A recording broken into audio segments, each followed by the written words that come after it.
अस्सलामुअलैकुम एवरीवन, आप सबका खैर मकदम है। आपके अपने channel chalk and duster academy पर हम उम्मीद करते हैं आप सब अच्छे से होंगे। तो आज जो है हमारा लेक्चर सेकंड है, तारीखी ज़ुबान उर्दू के ऊपर, जो कि हमारा पहला यूनिट है निसाब का। इसका हमारा आज दूसरा लेक्चर है।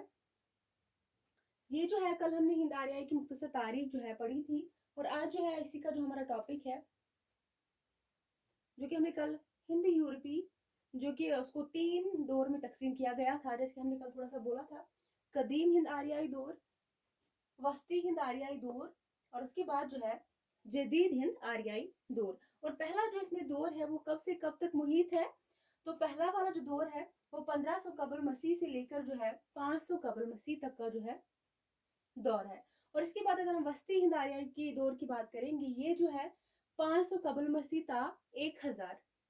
और तीसरा जो है जदीद हिंद आर्याई दौर जो है ये 1000 से जो है ताहाल तक, यानी कि प्रेजेंट तक जो है 1000 ईस्वी से ताहाल तक, प्रेजेंट तक की दौर जो है अभी तक चल रहा है। और उसके बाद अगर हम बात करें कि कदीम हिंद आर्याई दौर की, तो सबसे पहले हम इसकी बात करेंगे। इसमें जो है 5 मंजिल निकल कर सामने आते हैं, और वो 5 मंजिल कौन कौन से हैं? अगर हम बात करेंगे, जो पहला मंजिल है आप देख सकते हैं वैदिक मंजिल है, और दूसरा जो मंजिल है वो है अहद पाननी की मंजिल, और तीसरा जो मंजिल है वो है रजनिया मंजिल, चौथा जो है दुनियावी मंजिल, और पांचवा जो है टकसाली मंजिल। अब हम एक एक करके जो है बात करेंगे, इनके अंदर जो है किस जो है क्या क्या है, ऋग्वेद वेद के अंदर कौन कौन से वेद है, अहद पाननी की मंजिल के अंदर क्या है।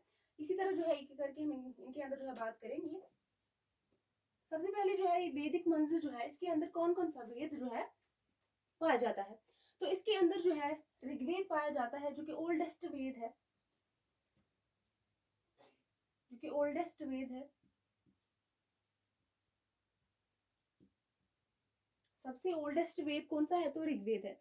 उसके बाद जो है यजुर वेद है, उसके बाद अथर्ववेद है, और उसके बाद जो है सामवेद है। ये चारों वेद जो है किस मंजिल के अंदर आते हैं? तो वैदिक मंजिल के अंदर जो है ये 4 वेद निकल कर सामने आते हैं। और इसके बाद जो हमारा दूसरा मंजिल है वो है अहद पाणिनि की मंजिल। इसमें अगर हम देखेंगे, पाणिनि की अशिष्ट अध्याय, ये एक तसनीफ का नाम है। ये किस पे जो है, कौन सी किताब है? तो ग्रामरियन है, ग्रामर की पहली बुक है। ये बुक जो है अशिष्ट अध्याय, जो कि पाणिनि की है, बहुत ही अहम है। ये ग्रामर की पहली किताब है। और उसके बाद जो है पतंजलि की महाभाष्य। पतंजलि की कौन सी किताब है? महाभाष्य है। और पाणिनि की है अशिष्ट अध्याय, जो कि ग्रामर पर मुहित है।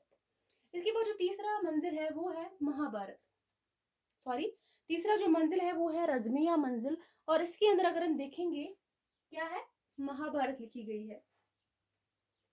और इसके बाद अगर हम बात करेंगे दुनियावी मंजिल, जो कि चौथा जो है इसमें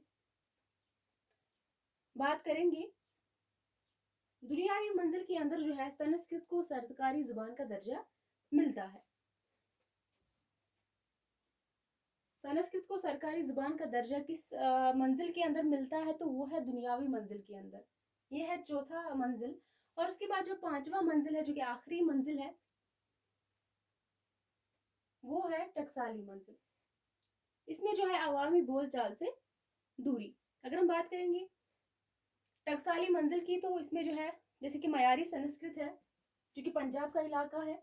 उसके बाद जो है नीम मयारी का जो है, जो कि अम्बाला से आबाद का इलाका है। और इसके बाद जो है गैर मयारी जो है, इसके अंदर जो है यूपी बिहार का इलाका है।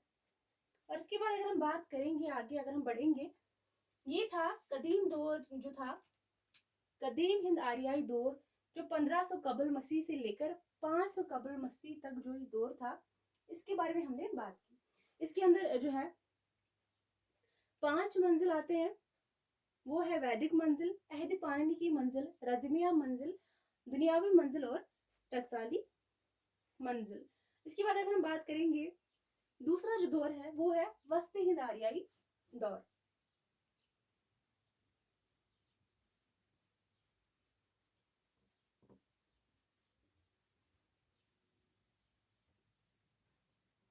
वस्ती हिंद आर्याई दौर जो है कब से कब तक मुहित है? 1500 कबल मसीह 1000 ईस्वी। ये वस्ती हिंद आर्याई दौर जो है, अगर हम इसकी बात करेंगे, इसके अंदर जो पहला दौर है,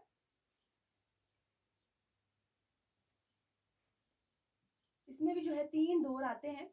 और पहला जो दौर है इसका, अगर हम उसकी बात करेंगे, वो कब से कब तक मुहित है, तो वो है 500 कबल मसीह, 500 कबल मसीह था ईसवी सन के आगाज तक।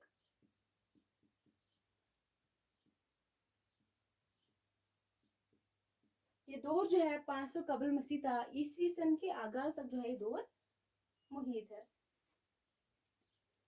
इसकी अगर हम बात करेंगे इब्तिदाई प्राकृत की, तो इब्तिदाई प्राकृत जो है, इसका क्या मतलब है? इब्तिदाई प्राकृत जो है,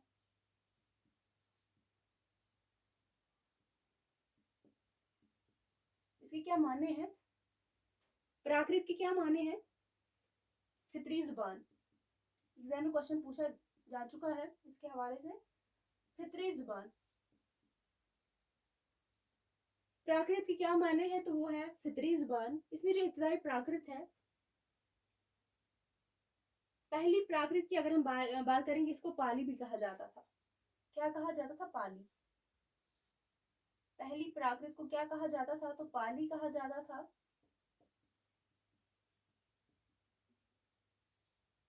और प्राकृत जो है, पहली प्राकृत को पाली कहा जाता है, और पाली को कदीम मागधी भी कहा जाता है। ये भी बहुत इंपॉर्टेंट पॉइंट है, एग्जाम में पूछा जा चुका है। पाली को क्या कहा जाता है? कदीम मागधी।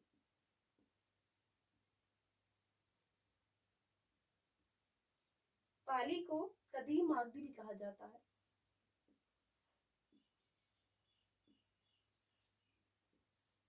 क्या कहा जाता है? कदीम, जदीद नहीं बल्कि कदीम मागधी इसको कहा जाता है। किसको? पाली को। ये था इसका पहला दौर, इब्तिदाई प्राकृत। और इसका जो दूसरा दौर है, वो दौर जो है कब से कब तक मुहित है। अगर हम पहले दौर की बात करेंगे, 500 कबल मसीह था ईसवी सन के आगाज तक जो है पहला दौर मुहित है। और दूसरा जो दौर है, इसकी अगर हम बात करेंगे, ये जो है ईसवी सन के आगाज से 500 ईस्वी तक। पहला जो था 500 कबल मसीह था ईसवी सन के आगाज तक था, और दूसरा जो है ईसवी सन के आगाज से 500 जो है ईस्वी तक है। ये जो है यहाँ तक था। इसमें जो है अगर हम बात करेंगे अदबी प्राकृत, इसमें हम बात कर रहे हैं अदबी प्राकृत की। इसमें कौन सी 5 जुबानें जो है निकल कर सामने आई हैं? महाराष्ट्री, दूसरी जो है शोरसीनी, तीसरी जो है मागधी, और चौथी जो है अर्ध मागधी, और पांचवी जो है पिशाची।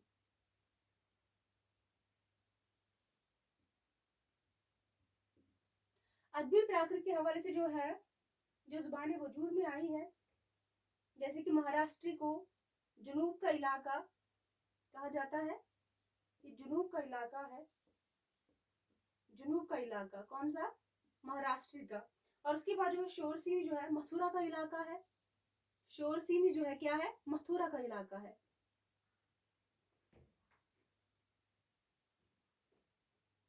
शोरसीनी मथुरा का इलाका है। कहाँ का? मथुरा का इलाका है। और उसके बाद जो मागधी है, जो तीसरा इसमें है, वो है मगध या जनूबी बिहार। मगध या जनूबी बिहार। और उसके बाद जो तीसरा है, वो है अर्धमागधी। ये है अवध और मशरकी यूपी। अवध और मशरकी यूपी। उसके बाद जो पांचवा है पिशाची, यानी कि कश्मीर और पंजाब। कश्मीर और पंजाब का इलाका। पिशाच जो है कश्मीर और पंजाब का इलाका है। अर्धमागधी जो है अवध और मशरकी यूपी का इलाका है। मागधी जो है मगध जनूबी बिहार का इलाका है। शोरसिनी जो है मथुरा का इलाका है। और महाराष्ट्र जो है जुनूब का इलाका है। यहाँ तक क्लियर है। इसके बाद हम तीसरे दौर की तरफ आते हैं। जो तीसरा दौर है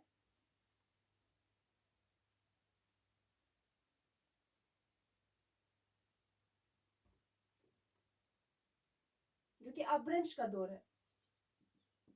तीसरा दौर जो है क्या है? अपभ्रंश का दौर है। ये कब से कब तक हुई था? अपभ्रंश का दौर। डेट याद रखना बहुत ही जरूरी है।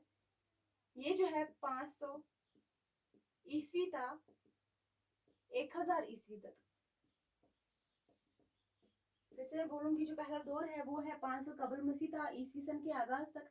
दूसरा जो दौर है वो है ईस्वी सन के आगाज से 500 ईस्वी तक। और तीसरा जो दौर है वो है 500 ईस्वी था 1000 ईस्वी तक। ये जो है अपभ्रंश का दौर है, तीसरा दौर।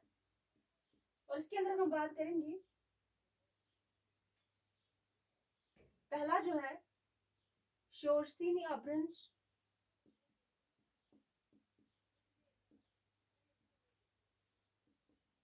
और दूसरा जो है मागधी। इसके बाद अर्धमागधी। तीसरा जो है चौथा जो है महाराष्ट्री। और पांचवा जो है प्राचीर। प्राचीर जो है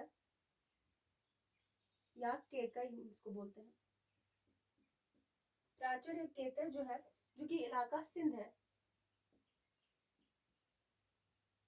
तो यहाँ पर अगर हम बात करेंगे, पहला जो है शोरसिनी अपभ्रंश है, दूसरा मागधी, तीसरा अर्धमागधी, चौथा जो है महाराष्ट्र और पांचवा जो है प्राचीर या केकई। सबसे पहले हम बात करेंगे शोरसिनी अपभ्रंश की। जो पहला दौर है शोरसिनी अपभ्रंश का जो दौर है, इसकी अगर हम बात करेंगे, इसमें जो है कौन कौन सी जुबानें जो है वजूद में आई, कौन कौन सी जुबानें जो है इसमें आती है। शोरसिनी अपभ्रंश में कौन कौन सी जुबानें जो है राइज है।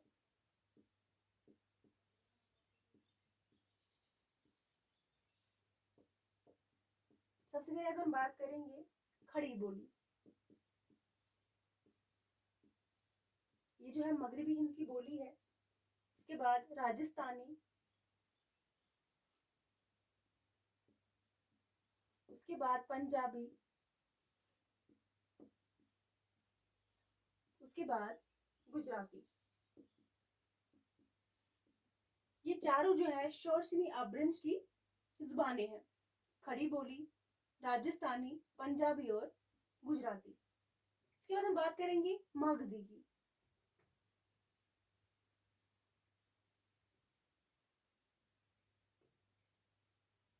दूसरा जो है मागधी, इसके अंदर जो जुबानें हैं वो है बंगाली, दूसरी जो है आसामी, तीसरी जो है उड़िया है, और चौथी जो है मागधी बिहारी। ये चार जुबानें जो है इसमें राइज है। मागधी में बंगाली है, आसामी है, उड़िया है और मागधी है यानी कि बिहारी। और उसके बाद अगर हम तीसरे की बात करेंगे, तीसरा जो है वो है अर्धमागधी।